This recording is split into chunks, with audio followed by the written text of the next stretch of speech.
My name is Aureo Pinto. I'm an enrolled agent, an accountant, registered financial consultant. I do all phases of financial planning with an emphasis on tax planning. And ready, set, go. It's that time of the year when we have to get ready for taxes.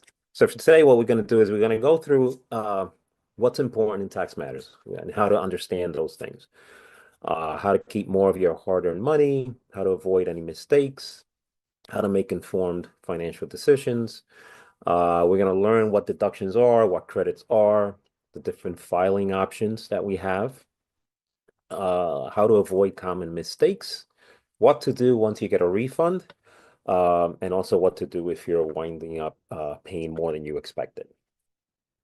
So I'll grab a pen and pencil or pencil and paper, and let's get started. So tax basics. Um, We're in New York, we're encountering two types of, well, multiple taxes, but for the most part, income tax, we have federal and we have state. There's different rules for both and different rates. Um, as for federal tax rates, there are currently 7 brackets, ranging from 10% being the lowest to 37% being the highest. And those intervening brackets, there's 12%, 22%, 24, 32, and 35 are all based on different income levels. So the higher you go, the more you pay, but the tax system at the federal level is a progressive system, which means that the first 16,000 or so are taxed of your dollars are taxed at 10%. The next 22,000 is taxed at 12%, and it continues going up that way. So it's not that your total income is taxed at that one rate. Each bracket of income is taxed at that particular rate for that bracket, and then total taxes are added in order to come up with the tax liability. New York State has a similar tax structure, but New York State has 9 rates, ranging from 4% up to 9.65%. Um, Important forms to have, especially now when you're getting ready for your tax return preparation, getting things ready for your accountant. You should be getting a W-2 from your employer if you're an employee. You will be getting 1099s if you are a freelancer, or you're an independent contractor, you have a side gig, and there's various 1099s that you will receive. You can receive a 1099 INT for interest in banks. If you have savings accounts, you would get a 1099 DIV if you have investments and you're getting dividends from those stocks. You would get a 1099 MISC, miscellaneous, or an NEC, which is non-employee compensation, if you're a freelancer, subcontractor, an independent contractor, or you have your own side gig, like we call it. And you can have a multiple of those. You can wind up with a 1099 INT, DIV, MISC, NEC, plus a W-2 if you're also an employee. So once you get all those papers, put them all together in a folder, get them ready for your accountant, go through them, look at the withholdings that occur, especially in the W-2, and be mindful of that. And we'll cover that later on in a couple of slides, because that's very important. An individual tax return would be a 1040. That'll be the main form at the federal level. And for New York State, it would be an IT 201. And there's various attachments and schedules and other additional forms that go with those two, but those two are the basic ones here for New York. Filing status, you can file as married, filing joint, married filing separate, single, or head of household. And the filing status will impact the tax rate and the deduction that you're eligible for. And we'll go through that later on. And a tip is that by now you should have received all your W-2s. They usually go out by January 31st. Most 1099s go out by January 31st. Some of the interest and dividends from bank and brokerage houses, and also if you sold stock during the year, the stock sale statements usually go out by February 15th. So you should be getting those in the next week or so. So once you have your income, then you start reducing that income by various things. And the two most important ones, and the ones that almost everybody is eligible for, are deductions and credits. But there's a difference. So a deduction is basically something that you're able to deduct based on the tax code that will reduce your taxable income. So if you look at tax return, you start off with your total income that gives you your gross income. Then you have deductions, which will bring you down to adjusted gross income. So the deductions reduce the amount of the income that later on gets subject to income tax. And that's a pretty good deduction, depending on whether you itemize or you don't. Then you have credits. Credits are what you can apply to the taxes that have already been calculated. So once you go through income, you have the deductions, you wind up with adjusted gross income. There's a few other deductions that you're eligible for. You come up with taxable income. The tax amount is, or your tax liability is calculated. Now you're eligible for credits, and those credits you can apply directly to the tax amount that's due.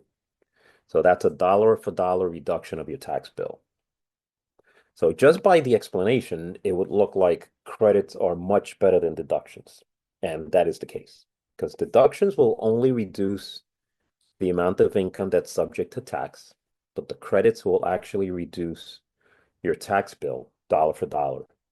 So once you know your tax rate, let's say you're in the 20% tax bracket, and you have a deduction of, let's say, $10,000, that deduction basically only gives you 22% of that 10,000. So you're basically reducing your taxable income by 2,200 if you have the 22% tax bracket and you had a $10,000 deduction. But now you have to calculate taxes on the difference. Whereas with the credits, you apply it directly to the taxes, and that's usually a quicker way and a better way of reducing your tax liability. So some of the common deductions are mortgage interest, charitable contributions, student loan interest, medical expenses, and those are essentially itemized deductions. So if you're able to itemize, these are the items that are usually the high ticket dollar items that will get you deductions. Mortgage interest, especially if you have a mortgage that you've taken over the last 5 years ago, the interest rate is fairly high. That's deductible. Charitable contributions, also real estate taxes are deductible, and state income taxes. Student loan interest up to $2,500 per year is deductible. And medical expenses if it's above a threshold. So usually medical expenses that are over 7.5% of your adjusted gross income is deductible. Now, the tip for this slide is to keep records and receipts. So at the end of the year, you'll get a 1098 statement from your bank showing how much interest you paid on the mortgage. And if you have an escrow account with the bank, they'll also include the amount of real estate taxes that you paid. If you're paying the real estate taxes on your own for the property, you'll have to keep those receipts separate so that then you can give them to your accountant as well. Keep receipts for all charitable contributions. A lot of churches and religious institutions at the end of the year will give you a statement showing how much you contributed to the church or to the religious institution at the end during that year. Student loan interest, you will also get a 1098 from the Department of Education showing how much student loan interest you paid in total. Medical expenses, keep track of the receipts that you get from doctors, hospitals, drugstores. Usually, depending on your medical plan, some medical plans will send you at the end of the year a summary of everything that they've paid, how much of the deductible you've reached, and what you paid out of pocket. So that also helps in documenting that particular deduction. Now, the tax credits, remember I said that these apply to your tax liability dollar for dollar. There are four that are very important. One is the child tax credit, and that's for qualified dependents. So if you have a child under the age of 17, you can get a credit of up to $2,000 per child. And out of that amount, up to 1,700 can be refundable. So let's take a step back. Credits can be applied to a tax liability, and some are refundable and some are not refundable. So that means is, let's say in this situation, you owed $2,200 in taxes. You have one child, and you're able to take the $2,000 credit against that 2,200. You owe $200. So you just eliminated $2,000 out of your tax liability. Let's say that your tax liability is only 1,000. You get the $2,000 credit. $1,000 will be applied to your tax liability. Now your taxes are paid in full. You still have $1,000 of credit that was not used. So the tax law says that up to 1,700 can be refundable, which means that that other $1,000, they would actually give you a refund, and you would get that as part of your refund in the year. So you wound up owing $1,000. You got a $2,000 credit, which paid the $1,000, and the rest of the credit for 1,000, you were able to get it as a refund. Not all credits are refundable. Child tax credit is one of those that is refundable. So that's a good thing, because if you don't use the full credit amount, the rest isn't lost. You will get a refund for it. And up to $1,700 can be refundable. Then you have the earned income tax credit, and that's based on your income and your family size. And you can get up to $7,800 of earned income credit. So the lower your income, or it's on a scale. So it's not, the lower the income doesn't necessarily will give you the higher earned income tax credit. The highest earned income tax credit is toward the middle of a range. So if you earn less than a certain amount, you'll get a smaller earned income tax credit. If you're over a bracket, you'll get very less, but it's like a middle bracket, somewhere in between like 15 and 18% tax bracket, depending on your income, that you will get the maximum earned income tax credit. So educational credits, there are two. There's the American Opportunities tax credit, and there's the lifetime learning credit. The American Opportunity tax credit, AOTC, is a credit that is given only for the first 4 years of college. So basically your undergrad degree, you're eligible for the American Opportunities credit. And you would get up to $2,500 per year. And up to 1,000 can be refundable, just like I said with the child tax credit. Part of it can be refundable if the initial part of the credit wipes out any tax liability. The lifetime learning credit, the LLC, covers all years beyond the 4 years, and it also covers any job skill training or like trade school. So it doesn't necessarily have to be a program that will lead to a degree. It can be a trade program. And that can give you up to $2,000 a year in credits as well. And as I said before, credits will give you greater savings than deductions because it reduces your tax liability dollar for dollar. So different filing options. You can decide to do it yourself, use tax software. H&R Block has software program. TurboTax has a variety of programs available. Software, you can also call, you can have an expert help you, you can do technical advice. They have a whole slew of things. You can go to an enrolled agent or CPA, excuse me, for more complex tax returns. An enrolled agent is more of a tax specialist because an enrolled agent is actually licensed by the IRS. You have to take a special tax test that covers all aspects of the tax law before you can become an enrolled agent. Not all CPAs are tax experts. That's something to be mindful of.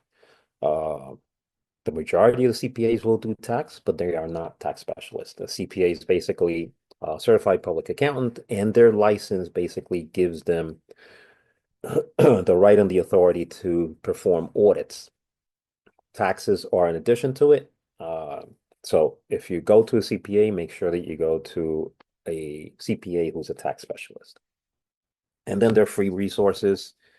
IRS has free file online for those who qualify, depending on your income. There's also the Volunteer Income Tax Assistant Program, the VITA, and AARP is also has a tax assistant program similar to the VITA, but it's managed by AARP, and they go to different schools, they go to libraries during tax season, and they help people out. So if you do the do it yourself, or if you go to a tax preparer to help you, make sure that you have all of this covered. Double check the information on your W-2s and on your 1099s. Make sure that the Social Security numbers are correct, the amount of incomes are correct.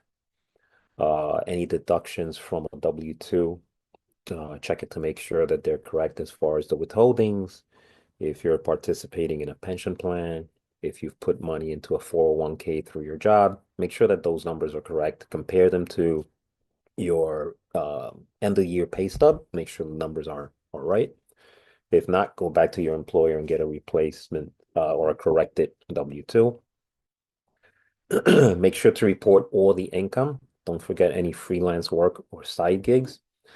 And this is important because a lot of people think that the only income that should be reported is a W-2.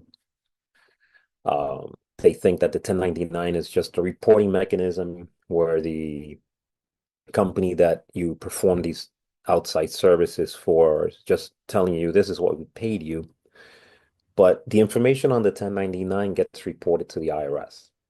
So if you file a return that does not have all of the income that was reported on 1099s, the IRS will scrutinize it and they'll compare what they've already received from the third parties, which will be whoever you worked for, to what you reported on the tax return. The difference between the two, they'll calculate it as being an underreported income. They'll charge you taxes and penalties and interest on that. So make sure that you report all your income to avoid that. File as early as you can to avoid any last minute stress. Um, IRS already started accepting returns as of about a week and a half ago. New York State started accepting returns a few days ago.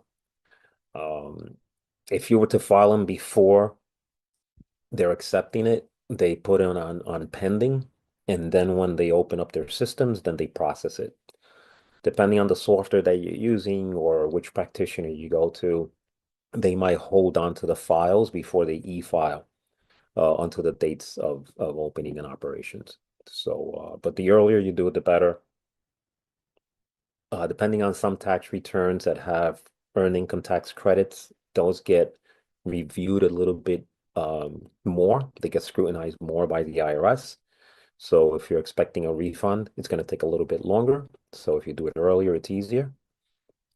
Also, with what's been going on lately as far as um, reducing the federal workforce, IRS is going to be impacted as well. There is some type of a deal in place where even if there's a reduction of the employment numbers for the IRS employees will be required to continue working until mid-May to make sure that all returns get processed as they should. But to avoid any type of delays, do it as early as you can. And once everything is filed, you store a copy of the tax return, either on paper or electronic, and all of the documentations that were used in preparing that return, and you should keep it for at least 3 years. Any questions? Hi, Oreo. It's Liz. I have a question. I'm Hi, driving Liz. a car. Mhm. The American Tax Opportunity Credit, does that Mhm. apply to master's students? No, that's only for the first 4 years. So it was basically undergrad. So it's only your undergrad. Okay. Yes. Because I got Yes. my student interest loan statement from my school. So Okay. gotta submit that with my taxes. Okay. Um, I was just Good. curious if that opportunity credit. was applicable since I'm in grad school.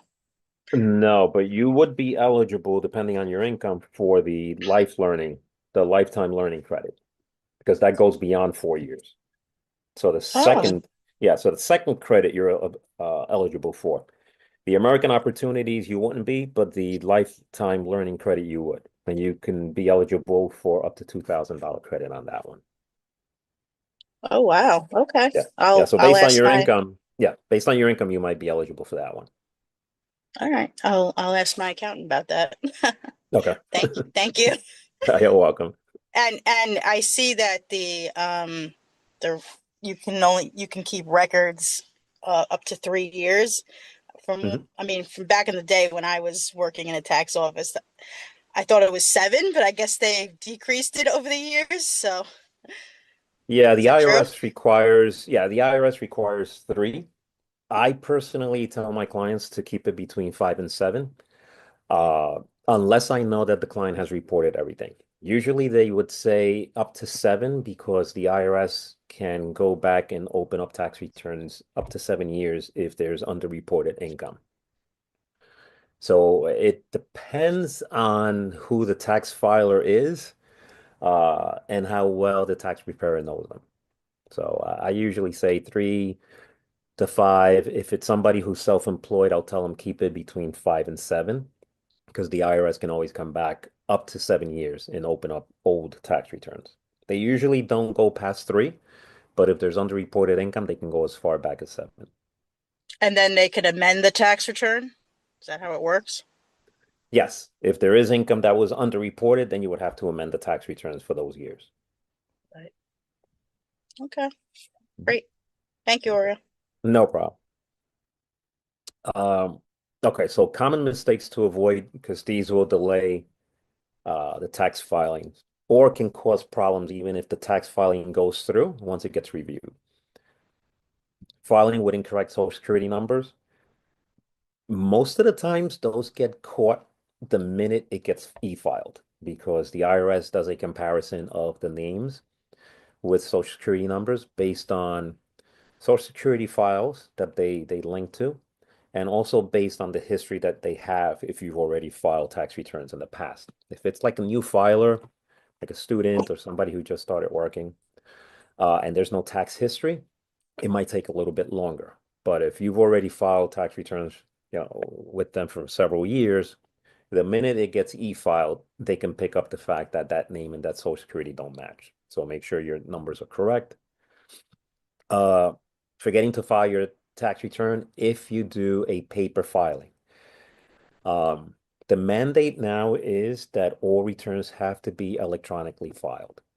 There are several schedules and several tax situations where the IRS will give you a dispensation where instead of filing electronically, you have to file it on paper. So when that happens, a lot of people who are not used to filing paper anymore, they'll get the return and they'll print it and mail it off without signing. You have to make sure you sign it because if it's not signed, it's not an official submission of a tax return. And the IRS can kick it back, have you sign it, and then by the time you send it back, it can be late, and then you're hit with late filing fees. So if you do get a paper return because you fit one of those exceptions, make sure that you sign it before you send it out. Ignoring taxable side income, like I said earlier, a lot of people will forget that the 1099 on a side gig had to be reported. Some people will do Uber or they'll do whatever it is, and they'll get a 1099, they'll set it aside, and they don't remember that they need to report that as well. And um, that'll have the return kicked back, or you'll get a nasty letter from the IRS saying that there was unreported income. And what happens is once there's an unreported income letter issued to you and you address it by either amending the return or accepting the bill as they're sending it to you and paying it off, IRS then goes to the state and says, okay, there was unreported income. That's also going to impact the state return. And then New York State will send you a similar letter saying we received notice from the IRS that you underreported X amount. That calculates to this amount of new tax due. So then you also have a liability with New York State. And failing to e-file or mail on time, like I said earlier, if it's a paper return, make sure you get it in before April 15th. If it's e-filed, make sure that your accountant gets it done by April 15th. If you have all the documentation, if you're missing documentation, let him know and you have to be put on extension.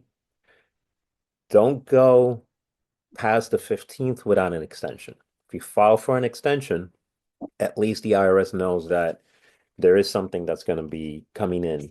Uh, and if there's tax due, you'll still get hit with failure to pay penalty, but that can always be abated. But you will not get hit with a failure to file penalty. So that's something to always remember and stay on top of the account to make sure that it gets done timely. So once the tax return is complete, and let's say it's done or about to be done, there's usually a conversation that takes place for tax planning for future years. Uh, or I should say it should take place. Not all accountants work the same way. One is looking at your retirement contributions. If you have a 401k or an IRA, those deductions reduce your taxable income.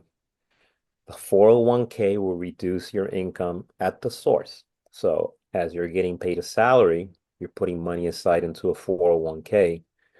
That's tax deferred and it reduces the amount of income that is being reported for tax purposes. So you earn $50,000, you put 1,000 into a 401k. On your W-2, basically the 49,000 is reported as income. The other 1,000 comes right off the top and it gets put into a 401k. If you're able to put more money into a 401k, that's always suggested for several reasons. One is that it will reduce the amount of income that's reported and subject to tax. And the second reason is that you're building your retirement nest egg. So always remember that. And one thing that I always say in all the presentations is if your employer matches your 401k, take advantage and put as much as you can so that you can get the most matching on it. IRAs also can reduce taxable income, and those you could do at the point that you file your tax return.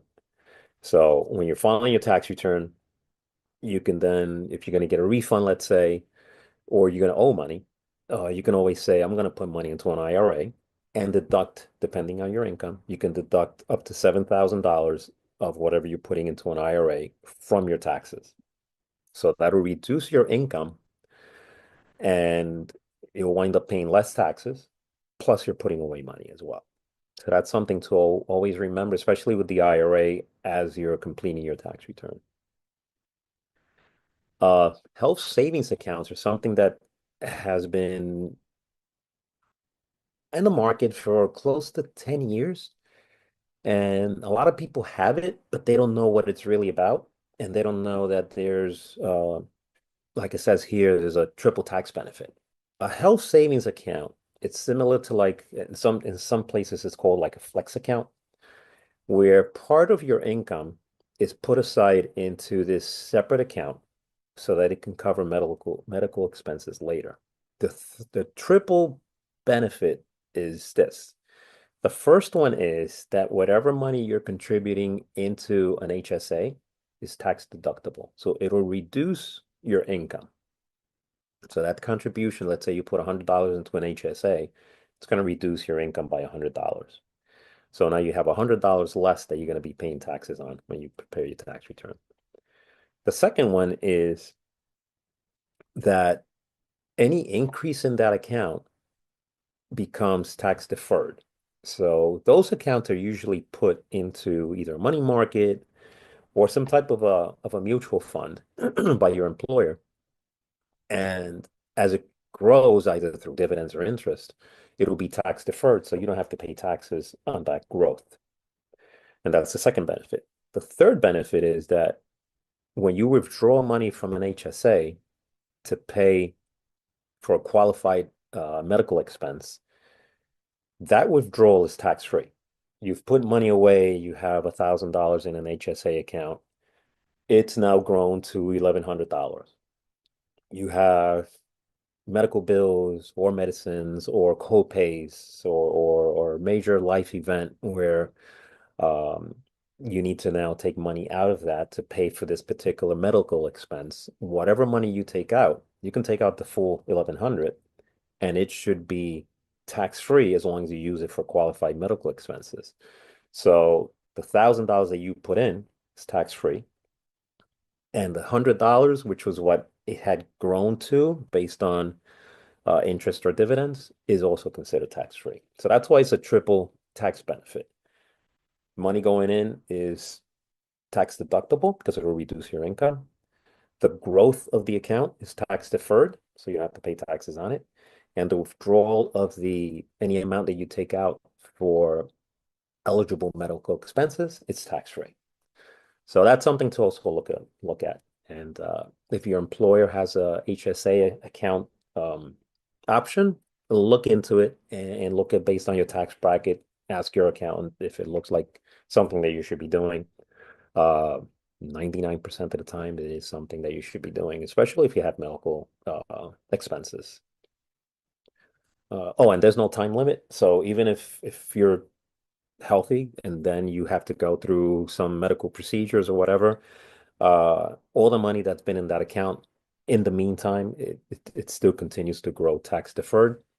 So a lot of people will say, well, I'm healthy, I really don't need it, but it's always good to have it as a nest egg because then it's basically not out of pocket expenses.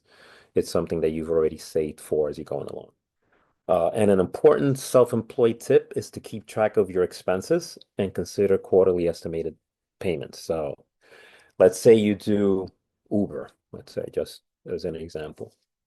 Keep track of the income that you've earned. Make sure that when you get that 1099 at the end of the year, it's the same amount that you've calculated that you've earned.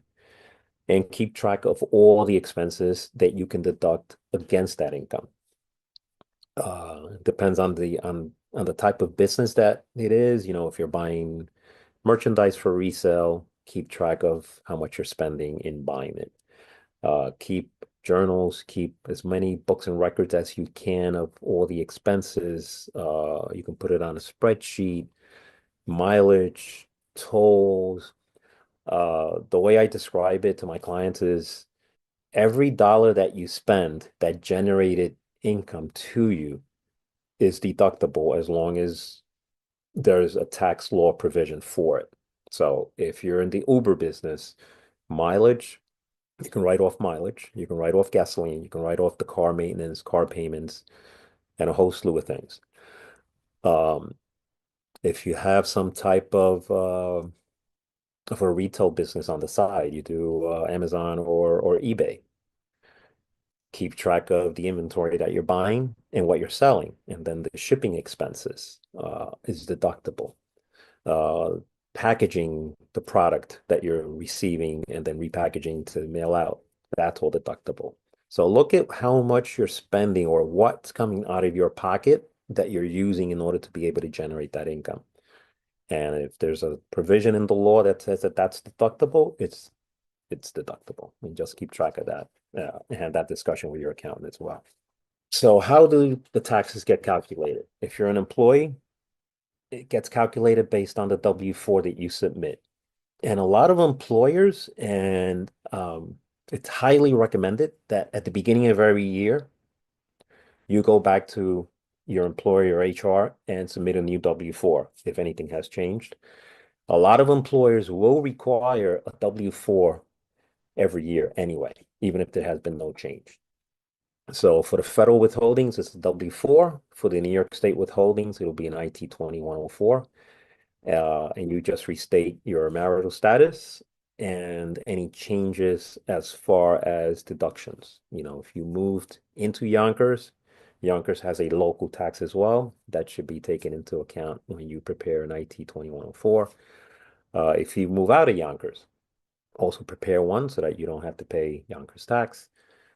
If you get married or divorced, or you decide to file return as married filing separate, you can do that as well because the amount of withholdings for married filing separate is almost the same as a single individual. So in order to make sure that the withholdings are correct, if that's what you plan to do for a particular year, get that changed into your W-4 and your 2104. If you're self-employed, you're subject to paying all of your taxes. You have to pay the income taxes as well as your Social Security and Medicare taxes. Uh, Usually, as an employee, your employer will withhold taxes that represent your income tax, Social Security, and Medicare. If you're self-employed, you're responsible for all of that. And self-employment taxes are 15.3%. So out of every dollar, 15 cents will go toward Social Security and Medicare. And usually, if you're self-employed and that's the bulk of your income, if not all of it, you definitely have to calculate estimated taxes and make estimated tax payments at the end of the year, on a quarterly basis, and then true it up at the end of the year. Based on withholdings, if you were over withheld, means that you paid more taxes than you should have, you're going to receive a refund.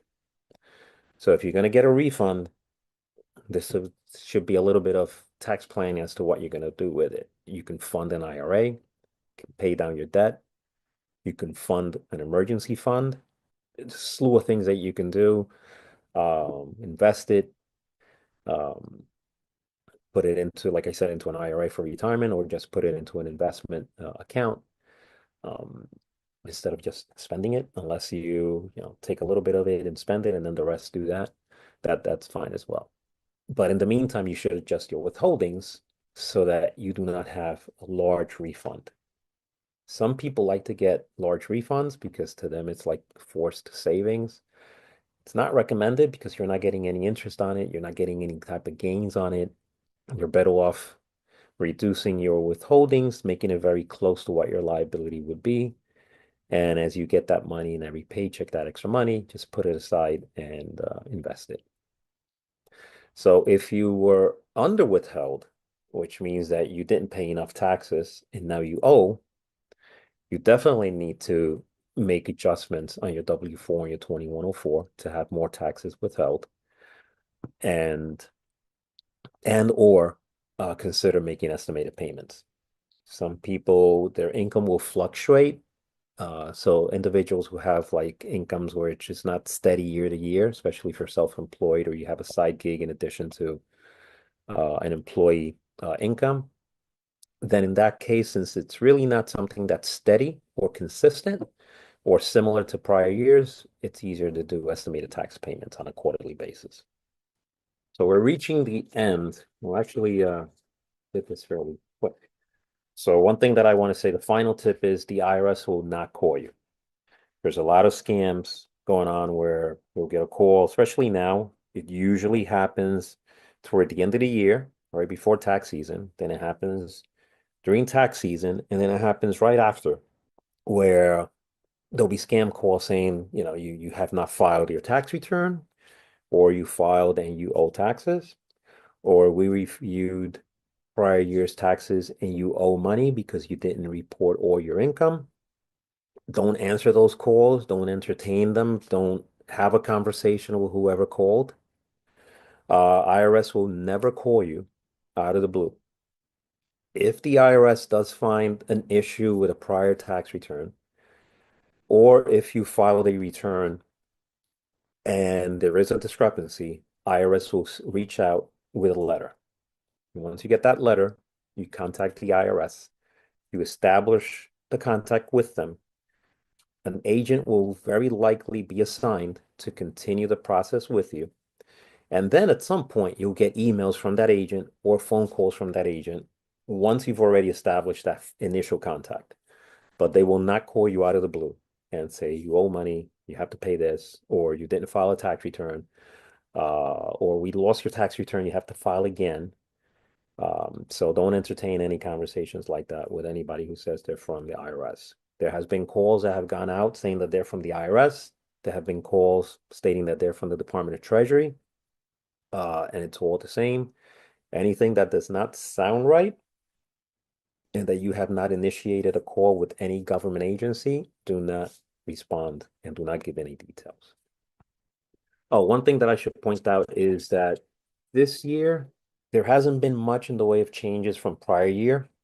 Um, there will be a sunsetting of the tax provisions that are currently in place, and that will be in 2026. So following the next tax return, we'll probably have changes. And there probably will also be changes in the meantime, right after this tax season, based on the new administration's reworking of government operations, that might impact the tax laws. But as of now, there has been no changes that'll impact the 2024 tax returns that will be filed now through April 15th or October 15th with an extension. Okay, that's my contact information. If there is any questions later, feel free to reach out to me.